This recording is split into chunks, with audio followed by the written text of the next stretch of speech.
जय श्री कृष्ण।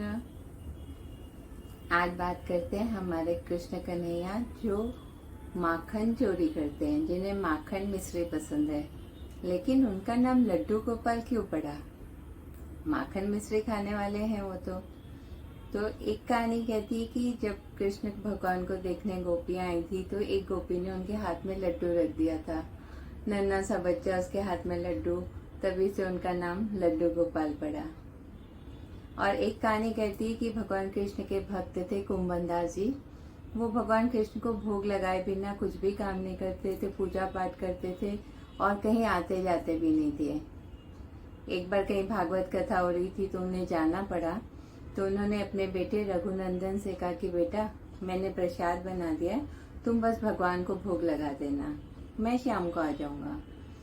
तो बोला ठीक है। रघुनंदन भगवान के पास भोग की थाली लेकर गए। छोटा बच्चा था तो भगवान को कह रहे कि आप आइए, भोजन कर लीजिए। कई बार बुलाया, भगवान तो आए नहीं। उसे क्या लगा कि भगवान आएंगे बच्चे के रूप में और खा लेंगे खाना। वो रोने लगा, जोर जोर से रोने लगा कि आप आते क्यों नहीं, आपको मैंने भोग लगाया है, आप खा लीजिए खाना। तो भगवान छोटे बालक का रूप धारण करके आते हैं और वो जो प्रसाद था वो पूरा खा लेते और चले जाते हैं। तो रघुनंदन खुश हैं, आनंदित हैं कि भाई भगवान ने खा लिया।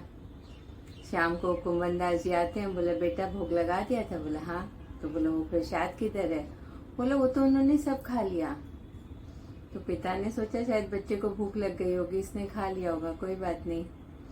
तो रोज ऐसे करते थे, भगवान का प्रसाद बना के जाते थे, रघुनंदन को कहते थे भोग लगा देना। रघुनंदन भी आराम से भगवान के सामने बैठ के भोग लगाते। भगवान बाल रूप में आते और वो जो भी प्रसाद होता है उसे ग्रहण करते और पूरा खत्म कर देते। रोज ऐसे होने लगा तो कुंभनदास जी ने सोचा कि भाई बच्चा क्या करता, देखना चाहिए। फिर रोज एक दिन तो खा लिया इसने पूरा खाना, दूसरे दिन अभी रोज ऐसे कर रहा तो कुछ तो गड़बड़ है, देखना चाहिए। तो कुंभनदास जी ने आज क्या किया, लड्डू बनाए और लड्डू का प्रसाद बच्चे को दिया कि तुम भोग लगा देना।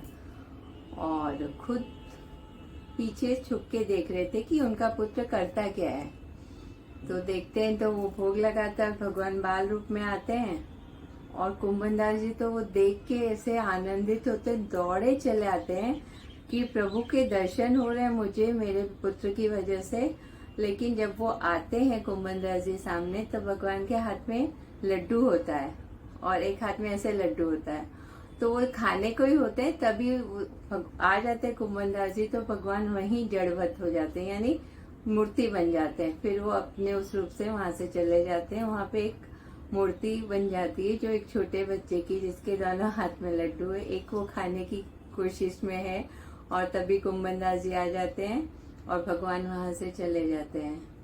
तो वो जो मूर्ति का जो बाल रूप है जिसके हाथ में लड्डू है वो लड्डू गोपाल है। इस तरह से माखन चोर का नाम पड़ा लड्डू गोपाल। जय श्री कृष्ण। सबका मंगल हो।